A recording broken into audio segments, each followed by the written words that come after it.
नमस्कार, स्वागत है आप सभी का यूपी एएनएम कट ऑफ को लेकर के, मेरिट को लेकर के और कास्ट सर्टिफिकेट। 3 ये ऐसे बिंदु हैं जिन पर आप सभी के कमेंट हैं इसके जस्ट पहले वाले वीडियो पर।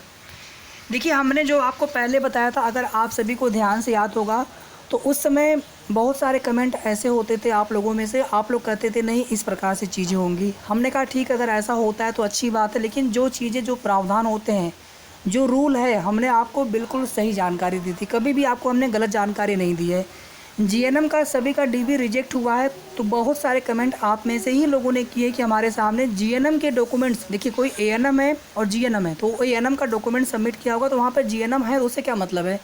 लेकिन कोई जीएनएम के केवल आधार पर अगर किसी का डीबी हुआ होगा, ऐसे कमेंट आप सभी के, हमने कभी नहीं बोला कि ऐसा किसी का डीबी हुआ है एक्सेप्ट, बल्कि उनका डीबी रिजेक्ट हुआ होगा। दूसरी बात देखिए, कास्ट सर्टिफिकेट और जो पहले कटाव और बाद में मेरिट वाली जो बात है, ऐसा कोई भी ऑफिशियल नोटिस आयोग ने अभी जारी नहीं किया है। अगर हम आयोग की मूल नोटिफिकेशन को ध्यान से पढ़ें, जिसके बारे में हमने आपको बहुत अच्छे से विस्तार से बताया है, उसमें स्पष्ट रूप से लिखा है कि आयोग संविदा कर्मियों के अनुभव के आधार पर जहां उन्हें आवश्यकता लगेगी वहां अंक जोड़े जाएंगे।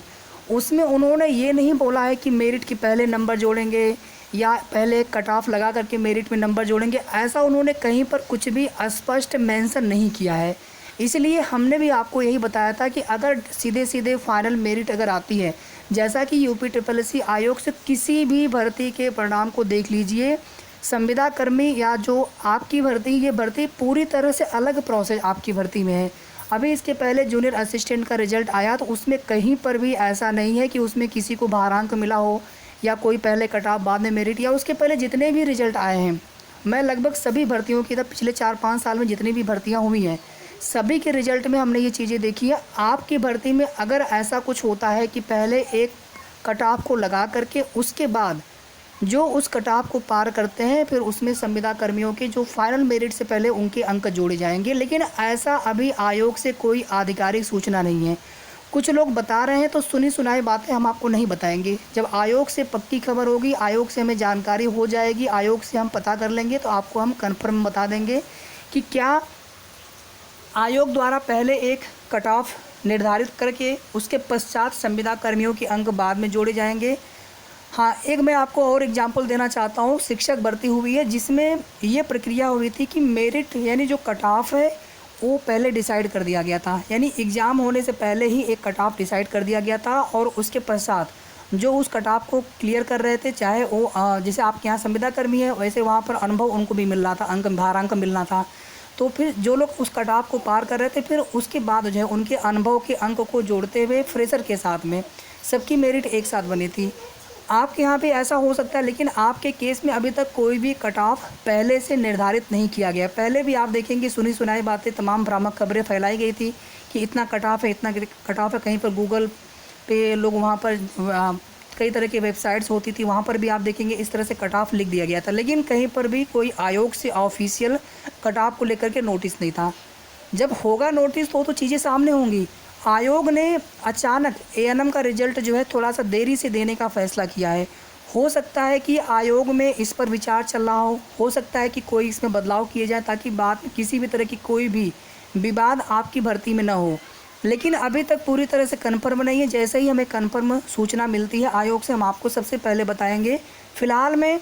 अभी आप ये मान के चलिए कि आयोग को जहां नोटिफिकेशन के अनुसार आयोग को जहां उचित लगेगा वहां पर वो संविदा कर्मियों के अंक जोड़ेंगे। अब वो मेरिट से पहले जोड़ेंगे, कट ऑफ उसी में डिसाइड होगा, या फिर पहले कट ऑफ डिसाइड करके बाद में मेरिट में जोड़ेंगे। थोड़ा सा समय दीजिए आप सभी हमें, हो सकता है कि हम आपको आज शाम तक ही पूरी तरह से कन्फर्म कर दें इसको लेकर के। अगर यहाँ तक आप सभी को क्लियर हो तो इसके बाद एक बहुत ही महत्वपूर्ण यहाँ पर है कास्ट सर्टिफिकेट को लेकर के, या फिर EWS के जो अभ्यर्थी होंगे उनकी भी बात करेंगे यहाँ पर। देखिए, मैंने इसमें रूल आपको क्या बताया था बहुत इनिशियली, तभी आप लोग ही फिर बोलते नहीं सर ऐसा नहीं, ऐसा होने वाला है। तो हम कहते हैं चलिए ठीक है, अगर ऐसा होता है तो अच्छी बात है, लेकिन हमने कभी ऐसा नहीं बोला कि जो आपने जो बताया होगा बिल्कुल वही होगा। रूल ये होता है कि अगर आपने फॉर्म भरते समय, मान लीजिए आप OBC के हैं लेकिन आपने जनरल से फॉर्म अप्लाई किया, तो आप जनरल में काउंट होते हैं, लेकिन आपने OBC से अप्लाई किया है और अगर आपने OBC का कास्ट सर्टिफिकेट प्रस्तुत नहीं किया तो आपका DB रिजेक्ट माना जाता है। ये हमने आपको बताया है। अगर आपको याद हो तो। लेकिन जब आप लोग की बार बार बोलते थे, अब कई लोग जो बताने वाले हैं सब लोग चाहे वो अपने हिसाब से चीज़ें बताते हैं या रूल वो खुद बना लेते हैं, वो बात अलग है। और हम भी ऐसा नहीं चाह रहे थे कि किसी का कास्ट सर्टिफिकेट रिजेक्ट होने की वजह से किसी का डीबी रिजेक्ट हो, क्योंकि इससे तो बहुत ज़्यादा नुकसान हो जाएगा। तो हमने भी कहा था कि नहीं, ऐसा होना नहीं चाहिए। लेकिन जो रूल है, बेसिक रूल क्या है कि अगर आप वह कास्ट सर्टिफिकेट या जो भी डॉक्यूमेंट्स आपने फॉर्म भरते समय आपने लगाया है इन्फॉर्मेशन, अगर उसके करस्पॉन्डिंग अगर आप डॉक्यूमेंट्स वेरिफिकेशन के टाइम अगर आप प्रस्तुत करने में सक्षम नहीं होते हैं, नहीं कर पाते हैं, अनेबल होते हैं, तो फिर वहाँ पे आपको दिक्कत होती है, ये होता है। लेकिन उसमें एक प्रावधान ये भी होता है, आयोग की या भर्ती बोर्ड के ऊपर निर्भर करता है, वो चाहें तो जनरल कैटेगरी में काउंट कर सकते हैं। तो इसमें अभी बिल्कुल हम ये नहीं कह सकते, श्योर इसमें नहीं कह सकते हैं कि कास्ट सर्टिफिकेट जिनका वैलिड नहीं होगा, क्योंकि कास्ट सर्टिफिकेट में बहुत सारे लोगों ने गलतियां की हैं। जैसे कि हमने जैसा बताया था आप सभी को, वैसा जिसने किया होगा आपका डीबी रिजेक्ट नहीं होगा, ये तो आप बिल्कुल फिक्स मान के चलिए। जैसे किसी ने अपना केवल हस्बैंड का कास्ट सर्टिफिकेट दिया बिना किसी एफिडेविट के,